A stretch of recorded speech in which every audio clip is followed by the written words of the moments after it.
तो दोस्तों आज हम बात कर रहे हैं एंगर के बारे में यानी गुस्से के बारे में और गुस्से के भी क्या-क्या तरीके से प्रकार होते हैं और कैसे आप अपने एंगर को मैनेज कर सकते हो। तो दोस्तों मेरा नाम है गुरप्रीत सिंह महक लाइफ को चलिए इस वीडियो को शुरू करते हैं। तो दोस्तों पहले तो ये जान लीजिए कि एंगर एक इमोशन है जो हमारे ह्यूमन बीइंग्स का पार्ट है, उसे गुड या बैड की कैटेगरी में फिलहाल के लिए नहीं डालते हैं और देखते हैं कि एंगर का यूज़ कहाँ-कहाँ होता है। जब भी हमारी लाइफ में कुछ ऐसी सर्कमस्टेंसेस आते हैं जहाँ पर हमें लगता है कि ये सर्कमस्टेंस या ये सिचुएशन नहीं आनी चाहिए या ये मेरे लिए सही नहीं है या मेरे लिए ये हर्टिंग है या किसी ने मेरी इंसल्ट की है या फिजिकली काम मुझे कोई हार्म करने की कोशिश कर रहा है या कोई पर्सन है जो मेरे अगेंस्ट कुछ बोल रहा है, तो तब हमें एंगर आता है। और एंगर व्यक्त करना कोई बुरी बात नहीं है। एंगर कभी-कभी हमें वार्न कर देता है, हमें कॉन्शियसली जगा देता है ये जानने के लिए कि ये जो सर्कमस्टेंस है इसके लिए हम एंग्री फील करें, इसलिए हमें अपने आप को पीछे की तरफ हटा लेना चाहिए, अपने आप को बचा लेना चाहिए, अपने आप को प्रोटेक्ट करने के लिए भी। कभी-कभी एंगर यूज़ होता है डिसिप्लिन करने के लिए। अगर एक मिलिट्री में कोई फौजी है और वो अपने साथ की टीम को वहाँ पर वो मोटिवेट करना चाहता है, कोई गोल्स अचीव करने के लिए उनके अंदर जोश भरना चाहता है, तो ये तो ही पॉसिबल है अगर थोड़ा-सा लेवल ऑफ एंगर है या जो टोन ऑफ द वॉइस है वो किस तरीके से हो जहाँ पर वो डोमिनेटिंग लगे और सुपीरियॉरिटी का अंदाज़ा हो। इसी तरीके से अगर हमें किसी-किसी लोगों को अगर अपने बच्चों को पेरेंटिंग के टाइम पे या उन्हें पढ़ने के लिए मोटिवेट करना है कि थोड़ा बहुत एंगर एज़ अ कैटलिस्ट भी रोल प्ले करता है। इसलिए एंगर को पूरी तरीके से नेगेट नहीं करते और एंगर को जब इम्पल्सिवली हम एक्सप्रेस करते हैं, बिना सोचे समझे जब हम व्यक्त करते हैं, जिसका कोई भी आपको फ़ायदा नहीं होता और जो आपके लिए और आपके रिलेशनशिप के लिए डिस्ट्रक्टिव होता है, हम उस एंगर की बात कर रहे हैं कि उसे कैसे मैनेज किया जाए और उसके क्या-क्या टाइप होते हैं। तो पहले टाइप ऑफ एंगर है वो है असर्टिव एंगर और असर्टिव एंगर वो है जहाँ पर आपको लगता है कि मुझे नो बोलना चाहिए, मुझे खड़ा होना चाहिए, इनजस्टिस के अगेंस्ट या मेरे साथ जो हो रहा है वो गलत हो रहा है, किसी और के साथ जो हो रहा है गलत हो रहा है, मुझे रोकना चाहिए ये इनजस्टिस और असर्टिव होना चाहिए, असर्ट करना चाहिए कुछ। तो आप असर्टिव एंगर को यूज़ करते हो और बहुत ब्यूटीफुली ये काम करता है एज़ अ मोटिवेटिंग फैक्टर। जब भी आप चाहते हो कि आपको किसी पर्सन के साथ लड़ाई झगड़ा करे बिना उसे ये बताना है कि आपको कुछ पर्टिकुलर चीज़ पसंद नहीं आई या आपके लिए वो सही नहीं है या आप नहीं चाहते कि आप इस चीज़ को एक्सेप्ट नहीं करेंगे, इनजस्टिस नहीं सहेंगे, तो असर्टिव एंगर आपको रेस्क्यू कर सकता है। तो नेक्स्ट आता है बिहेवियरल एंगर। ये इस टाइप का एंगर है जो बिना सोचे समझे इम्पल्सिवली आप दूसरे पर्सन के ऊपर व्यक्त कर लेते हो। कभी-कभी वो बहुत ज़्यादा वॉयलेंट एग्रेशन के साथ भी वो रेजोनेट करता है। आपको लगता है कि शायद अब आपको उस पर्सन को हार्म करना है या उस पर्सन को फिजिकली असॉल्ट करना है और इस तरह का एग्रेसिव बिहेवियर आपको लीगल इश्यूज के अंदर तो फंसा ही सकता है, साथ-साथ अपने इंटरपर्सनल रिलेशनशिप को भी स्पॉइल कर सकता है। अभी हमने रिसेंटली एक बॉक्सर की न्यूज़ सुनी जहाँ पर आपने देखा कि वो पर्सन ने एंगर के अंदर दूसरे पर्सन को सबक सिखाने के चक्कर में उस पर्सन का मर्डर ही उसके हाथ से हो गया। तो इसलिए इस तरह का एंगर बहुत अनहेल्दी होता है। कुछ तरीके इस तरह के एंगर को कंट्रोल करने के लिए ये है कि जब भी आपके सामने कोई ऐसा पर्सन हो जो आपको एंग्री फील करा रहा है या आपको लग रहा है कि वो आपका ट्रिगर पॉइंट है, तो आपको अपने आप को उस सिचुएशन से थोड़े टाइम के लिए डिस्टेंस कर लेना चाहिए क्योंकि आपका जो रिएक्शन है वो दोनों के लिए गलत साबित हो सकता है। आपको कूल डाउन होने की आवश्यकता है, आपको अपने आप के लिए माइंडफुलनेस होने की आवश्यकता है, आपको कुछ अपने आप के लिए ब्रीदिंग एक्सरसाइज करने की ज़रूरत है और अपने माइंड को काम करने की ज़रूरत है ताकि आप सिचुएशन को सही से समझ पाओ। इसलिए सिचुएशन से थोड़े टाइम के लिए हट जाना ही इस एंगर को हेल्प करता है। नेक्स्ट है कि आप एक काउंसलर की भी हेल्प ले सकते हो कुछ एंगर मैनेजमेंट स्ट्रैटेजीज बनाने के लिए जो आपके लिए हेल्पफुल हो सकती है।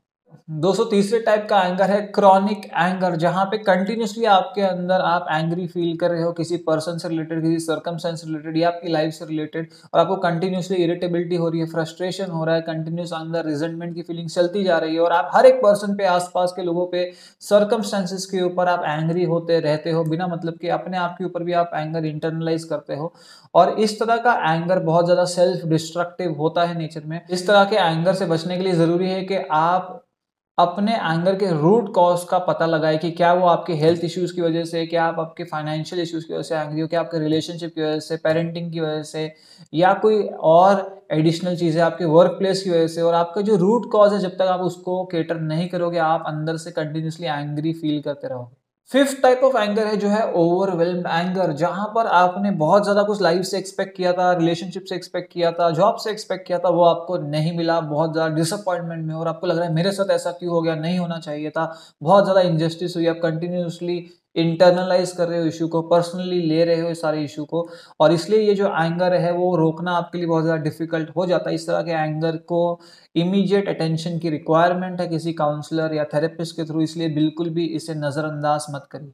दोस्तों अगला टाइप ऑफ एंगर आता है जो है पैसिव एग्रेसिव एंगर। उसका मतलब है कि आप एग्रेशन तो आपके अंदर है पर वो डायरेक्टली नहीं है, वो पैसिव वे में है। इसका मतलब है कि आप अलग अलग बहाने ढूंढने लग जाते हो उस पर्सन को एंगर दिखाने के, उस पर्सन की लाइफ में कुछ मेस क्रिएट करने के लिए या अनकंफर्टेबल सर्कमस्टेंसेस क्रिएट करने के लिए, उसे बार बार परेशान करने के लिए, या इनडायरेक्टली उसे टारगेट बनाने की कोशिश करते हो इस तरह के एंगर में। और इससे निपटने के लिए जरूरी है कि क्या आपकी हिडन इनसिक्योरिटीज है या फियर है जिसकी वजह से आप ऐसा कर रहे हो, और उसे जब आप जानोगे तो ही आप इस एंगर को मैनेज कर पाओ। दोस्तों सातवां टाइप ऑफ एंगर है रिटेलिएटरी एंगर, जहां पर आप रिटेलिएट करते हो आप सर्कमस्टेंसेस के खिलाफ, जहां पे आपको कोई ब्लेम करता है किसी चीज के लिए और आपको लगता है कि मैं ये ब्लेम को अपने ऊपर क्यों लूं, या मैं एक्सेप्ट नहीं करूंगा इस ब्लेम को और मैं भी उस पर्सन के खिलाफ एंग्री हो जाऊंगा, और आप अपने आप को डिफेंड करने के लिए एंग्री हो जाते हो या उस पर्सन को भला बुरा कहने लगते हो। तो इस तरह का जो एंगर है आपको इंटरनली सोचना पड़ेगा कि क्या आप सिचुएशन से भाग रहे हो, क्या आप अपने आप को व्हाइट वॉश करने के बारे में सोच रहे हो, क्या आप अपनी कोई इमेज को बचाने के बारे में सोच रहे हो, या आपको लग रहा है कि आपके बारे में किसी ने कोई सच बोल दिया है और आपसे वो बर्दाश्त नहीं हो रहा। तो इसके लिए आपको अपने ऊपर काम करना ज़रूरी है, अपनी जो शॉर्ट कमिंग्स है उन्हें पूरा करना ज़रूरी है, और जो आपको सही फीडबैक देते हैं लोग और क्रिटिसिज्म देते हैं उसे एक्सेप्ट करके अपने आप को इम्प्रूव करने के बारे में आपको सोचना चाहिए। दोस्तों आठवां टाइप ऑफ एंगर है सेल्फ डिस्ट्रक्टिव एंगर। जैसे कि नेम सजेस्ट करता है, अपने आप को डिस्ट्रॉय करने के बारे में सोचते हो, आपको लगता है कि आप वर्दी नहीं हो, आपकी बिलीफ सिस्टम ये है कि आप फेलियर हो, आपने सही नहीं किया, या आपने कोई मिस्टेक्स किया, बहुत ज़्यादा गिल्टी फील करते हो और आपको बार बार पनिश करते रहते हो, और आपको लगता है कोई सिचुएशन के लिए आप ही जिम्मेदार हो। और इसके लिए ये होता है कि आप बहुत ज़्यादा बिंज ईटिंग में पड़ जाते हो, या ईटिंग डिसऑर्डर्स आपको हो सकते हैं, या आप एडिक्शंस में पड़ जाते हो, या अपने आप को सेल्फ हार्म करते हो, या बार बार आप अनहेल्दी रिलेशनशिप्स में पड़ जाते हो। एक तरीके से आप अपने आप को फॉरगिव नहीं कर पा रहे हो, इसलिए आप अपनी तरफ एंग्री फील करते हो। और इस तरह से एंगर को मैनेज करने के लिए आपको जरूरी है कि आपके माइंड में जो कॉग्निटिव डिस्टॉर्शंस है, जो आपके डिस्टॉर्टेड बिलीफ सिस्टम्स है, उन्हें करेक्ट करना जरूरी है किसी प्रोफेशनल की हेल्प से। दोस्तों 9 टाइप ऑफ एंगर आता है कि वर्बल एंगर बहुत ज़्यादा कॉमनली यूज़ किया जाता है, जहां पर भी आपको लगता है कि आपको किसी ने कुछ ऐसा कहा जो आपको पसंद नहीं है, आपके साथ कुछ ऐसा हुआ जो आपको फेवरेबल नहीं लगा, तो आप इमीडिएटली अपने वर्ड्स का यूज़ करते हो, वर्बली उस पर्सन के ऊपर आप वेनम स्पिट करने लगते हो। पर आपको ये रियलाइज़ करना ज़रूरी है कि आप जिस चीज़ से भाग रहे हो या जिस चीज़ को कवर अप करने की कोशिश कर रहे हो, वो आपको इंटरनली सोचते हुए अपने आप पे काम करना जरूरी है, अपनी इनसिक्योरिटीज के ऊपर काम करना जरूरी है। और जो जो आपके अंदर कमियां हैं अगर आप उसके ऊपर काम करते हो तो चांसेस है कि आपको ये पता चलेगा कि हर बार प्रॉब्लम क्रिएटर दूसरा पर्सन नहीं होता, पर कुछ प्रॉब्लम आपके अंदर भी है। दोस्तों 10वां टाइप ऑफ एंगर है वो है वॉलेटाइल एंगर, जो सडनली बिना किसी वार्निंग के आपसे बाहर आ जाता है और आपको पता भी नहीं चलता कि आप इतना एंग्री क्यों हो गए। कभी कभी बहुत छोटी चीज़ों के ऊपर एंग्री होना, या आपके घर की इलेक्ट्रिसिटी चली गई, या आपकी डेडलाइंस मीट नहीं हो पाई, या आपके बॉस ने आपको चिल्ला दिया, या घर के अंदर कोई पर्सन है आपका जो आपकी वाइफ है, हस्बैंड है, वो लेट तैयार हुए किसी पार्टी के लिए और आप एंग्री फील करने लग गए, या रोड पे आप कार चला रहे थे, कोई पर्सन आया आपके सामने और उसने आपको ओवरटेक किया, आप रोड रेज के अंदर आ गए, आप उस पर्सन के अंदर फाइट में चले गए, दोनों लोगों को इंजरी हो गई। तो इस तरीके का एंगर जो आउटबर्स्ट है वो दोनों के लिए डिस्ट्रक्टिव हो सकता है, जो भी लोग इसमें इन्वॉल्व होते हैं। तो इसे चेक करना जरूरी है, क्योंकि वॉलेटाइल एंगर के पीछे भी बहुत सारे हिडन इश्यूज हो सकते हैं कि किस वजह से वो पर्सन इतना जल्दी स्नैप कर रहा है, और उसे इनजस्टिस वाली फीलिंग आ रही है, या उसे अपना मॉरल लो लग रहा है, या उसका कॉन्फिडेंस और सेल्फ एस्टीम इतनी जल्दी डिस्ट्रॉय हो रही है बाहर के सर्कमस्टेंसेस की वजह से, या उसे लग रहा है कि उसके साथ जो हो रहा है वो सही नहीं हो रहा है।